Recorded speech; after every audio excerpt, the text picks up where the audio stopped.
गुरु प्यारी साध संगत जी, राधा स्वामी जी। स्वागत है आप सबका एक और नई वीडियो में। संगत जी, आज की वीडियो में हम आपके साथ बाबा जी के प्रोर में जो सवाल जवाब हुए हैं वो साझा करेंगे। तो वीडियो को आखिर तक ज़रूर देखिएगा। और अगर आप हमारे चैनल पर नए हैं तो चैनल को सब्सक्राइब ज़रूर करें जी।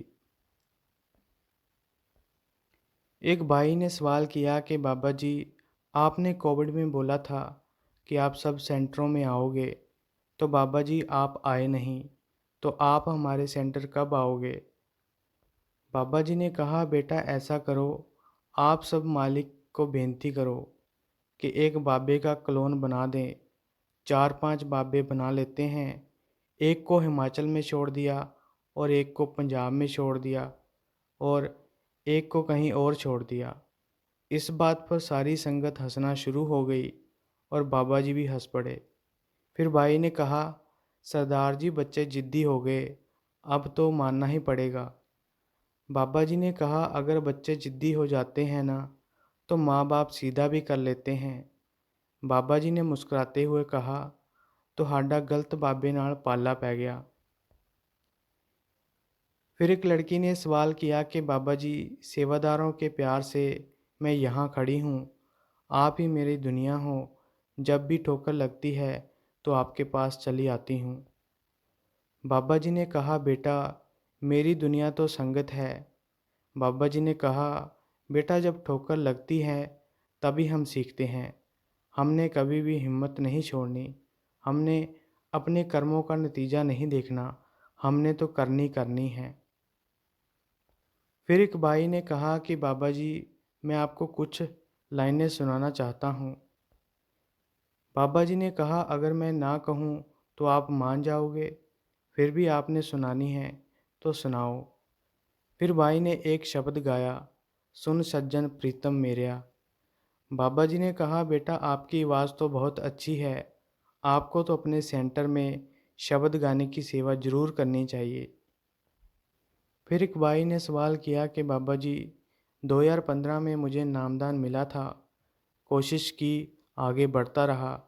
भाई ने कहा कि बाबा जी एक सत्संग है, उसमें स्टेज बताई गई है, उसके हिसाब से मेरे अंदर प्यार बढ़ा और मैंने ध्यान करना शुरू किया। तो बाबा जी, पहले ध्यान आता था पर अब आगे नहीं बढ़ पा रहा हूँ, तो क्या करूँ? बाबा जी ने कहा, बेटा मालिक का हुक्म है भजन करना, हमने नतीजा नहीं देखना। हुक्म में रहना है, हमने नाम की कमाई करनी है। फिर भाई ने कहा कि बाबा जी, कभी कभी झटका लगता है तो ध्यान बिखर जाता है। बाबा जी ने कहा, बेटा जैसे कि हम सत्संग में सुनते हैं कि ध्यान ऊपर की तरफ लेकर जाना है, हमें कई जन्मों की आदत पड़ी हुई है, हमें ध्यान नीचे लेकर जाने की आदत है। वो आदत एकदम से नहीं बदलती और हम परखों में पड़ जाते हैं। हमने परख नहीं करनी, मालिक अपने आप बख्शिश करेगा। फिर एक बीबी ने सवाल किया कि बाबा जी, आप सब जानते हो। बाबा जी ने कहा, बेटा मेरे जानने की बात नहीं है, ये तो आपके जानने की बात है। बाबा जी ने कहा, सो जन निर्मल जिन आप पछाता, जब तक अपनी पहचान नहीं होगी तब तक हम भटकते ही रहेंगे। फिर बीबी ने कहा कि बाबा जी, कई बार कोई गुस्सा करता है तो आगे से रिएक्ट हो जाता है और गुस्सा आ जाता है। बाबा जी ने कहा, बेटा हम मुसीबत के ऊपर ध्यान देते हैं, सल्यूशन के ऊपर ध्यान नहीं देते। बाबा जी ने कहा, अगर मुझे कोई कुछ बोले या गुस्सा करे और मैं ऊपर से जवाब दे दूं, तो क्या मुसीबत सॉल्व होगी? हमने तो चुप हो जाना है। फिर किसी ने सवाल किया कि बाबा जी, सारे जात पात में अंतर क्यों करते हैं? बाबा जी ने कहा, बेटा मालिक कभी जात पात में अंतर नहीं करता। ये जो जात पात है ये धर्मों के ऊपर नहीं थी। कभी कुदरत ने पूछा है कि हमारी जात पात क्या है? इसका संबंध हमारी अज्ञानता के साथ है। जात पात तो काम काज के ऊपर बनाई गई थी। फिर किसी ने सवाल किया कि बाबा जी, आपने कहा था कि जहाँ जहाँ भी कोविड की सेंटर में सेवा चल रही है, आपने तब कहा था मैं सभी सेंटरों में जाऊंगा, तो बाबा जी आप हमारे सेंटर में नहीं आए। बाबा जी ने कहा मैं तो अब बूढ़ा हो गया, जवान होता तो आ भी जाता। बाबा जी ने कहा बेटा, बुढ़ापे में तो आराम से भी चलना पड़ता है। इस बात पर सारी संगत हंसना शुरू हो गई। फिर एक लड़की ने सवाल किया कि बाबा जी, जत्थे को भी डैडी को भी नामदान देना और सब पर बख्शिश करना। बाबा जी ने कहा मेरी तो बेटियां प्यारी हैं, तो कैसे नहीं कृपा होगी मालिक की। फिर किसी ने सवाल किया कि बाबा जी आपने सब कुछ दिया है, बाबा जी जितना भी माँ बाप हमारे लिए करते हैं या किसी के लिए किया होता है, तो उनको फिर भी दुख क्यों मिलते हैं। बाबा जी ने कहा बेटा, हमने किसी पर उंगली नहीं उठानी। जब भी माँ बाप कुछ करते हैं तो नतीजा देखकर नहीं करते, प्यार में गिनती नहीं होती। फिर किसी ने सवाल किया कि बाबा जी मैं 24 घंटे परिवार में रहता हूँ और प्यार भी करता हूँ, लेकिन जब से मैं आपके प्यार में पड़ा हूँ मेरी अवस्था कुछ और ही हो गई है। मेरी हालत पागलों जैसी हो गई है। मुझे डर लगता है कहीं मैं तमाशा न बन जाऊँ। बाबा जी ने कहा बेटा, आप जितना प्रेम उस मालिक के साथ करोगे ये उतना ही थोड़ा है।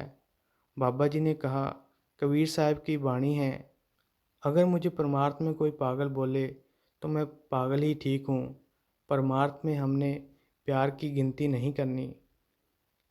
फिर भाई ने सवाल किया कि बाबा जी 10वें पातशाही श्री गुरु गोविंद सिंह जी पोंटा साहिब आए थे। जब उन्होंने पोंटा साहिब की धरती पर पैर रखा तो कईयों को बख्श लिया। तो बाबा जी आप भी कुछ ऐसा ही करिश्मा करो और पोंटा साहिब आ जाओ। बाबा जी ने कहा बेटा मैं तो कई बार आया हूँ। बाबा जी ने कहा जब मैं देहरादून जाता हूँ तो पोंटा साहिब मैं कई बार आया हूँ। फिर किसी ने सवाल किया कि बाबा जी ज़िंदगी में अप डाउन क्यों आते हैं। बाबा जी ने कहा बेटा ज़िंदगी में अप डाउन इसलिए आते हैं ताजो इंसान सीख जाए, लेकिन इंसान सीखता नहीं है। बेटा ज़िंदगी से सीखो। फिर किसी ने सवाल किया कि बाबा जी परमार्थ में ध्यान भटकता है। बाबा जी ने कहा बेटा हमारा मन आसान तरीका ढूंढता है। हम तो हर वक्त अपना स्वार्थ देखते हैं। हिसाब किताब तो हम सबने देना है। बाबा जी ने कहा अगर हम 5 मिनट की खुशी के लिए कोई ऐसा कर्म कर दें जिसके लिए हमें सालों तक भुगतना पड़े तो उस कर्म का क्या फ़ायदा हुआ। हमेशा सोच समझ कर चलें। फिर किसी ने सवाल किया कि बाबा जी मेरी क्या औकात है कि मैं आपसे सवाल करूं। बाबा जी ने कहा मेरी क्या औकात है मैं जवाब दूं।